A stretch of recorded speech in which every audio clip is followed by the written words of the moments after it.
Мы продолжаем следить за ситуацией с Крымом, с людьми, которых я лично считаю, знаете, своими братьями. Один из братьев по моей просьбе снял видео, снял мнение обычных крымчан, потому что мнение обычных людей меня интересует более всего. Прямо на улице. Итак, мнение крымчан. Захотелось ли вам больше вернуться в Украину после того, как Украина отключила вам электричество?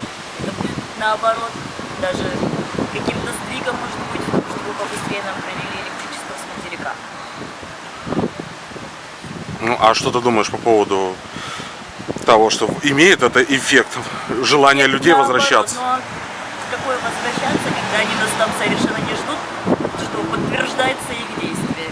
Конечно, они добрее, они хотят, чтобы нам плохо жилось, да, хотели напакостить, у них не получилось. И так Крым никогда не хотел быть с Украиной. Сейчас это, я думаю, они еще больше неприязнь, да, к себе вызвали и показали, как они к нам относятся, ну, по-братски, одним словом.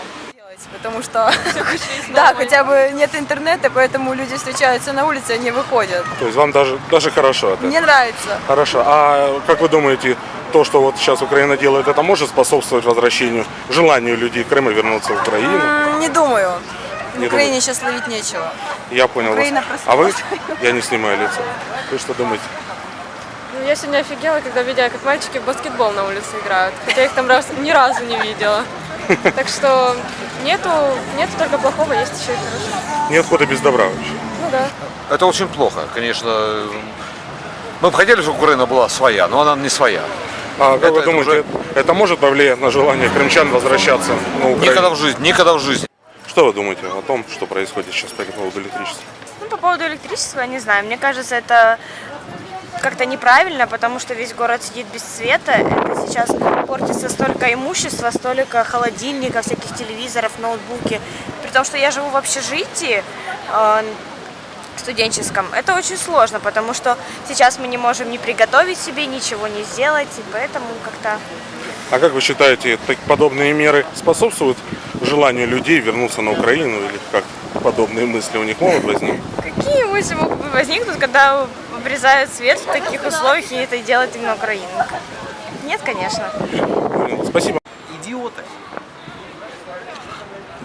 А Идиоты. как вы считаете, это как-то может поспособствовать улучшению отношения к Украине и степени возвращения людей на Украину, желанию? Можно я проведу параллель?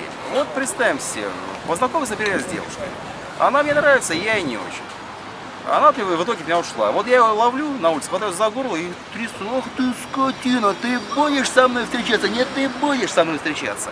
Вопрос: понравился я после этой девушки? Да нет, разумеется. Здесь то же самое. Я вас понял. Что-то еще? Да, в принципе, все. Я думаю, что это писец.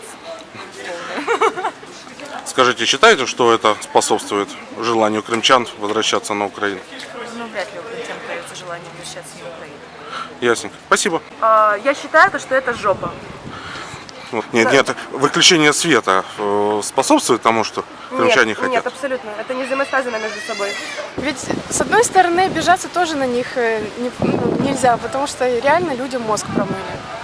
Тем, что показывают по телевизору, им реально промыли мозг. Они знают только то, что им показывают по телевизору. Всей картинки они не знают. Поэтому время все расставит на свои места. Единственное, что могу сказать. Конечно, обидно и жалко, что многие даже, я знаю, вот у меня на примере есть знакомые, да что говорить, у нас это есть такая ситуация. Кум наш, который крестил нашего ребенка, он перестал с нами общаться лишь потому, что мы в Крыму, мы ходили на референдум. Ну, Бог ему судья. Я вас понял. Спасибо вам большое. И, конечно, вы можете сказать: слушай, да они просто боятся сказать правду. На самом деле им захотелось вернуться. А я отвечу: некоторые люди, как вы заметили, отказывались, чтобы их снимали, вот лицо снимали. Если у вас есть люди, которым очень захотелось вернуться после того, как им отключили электричество, пожалуйста, пишите мне, звоните и высылайте видео с такими людьми. Я с удовольствием его поставлю. Только не надо снимать стену и не надо снимать ноги, а также задницу. Снимите по возможности лицо, чтобы я посмотрел и понял, что мы имеем дело с живым человеком, а не с крымчанином, который живет в Запорожской области уже 2 года.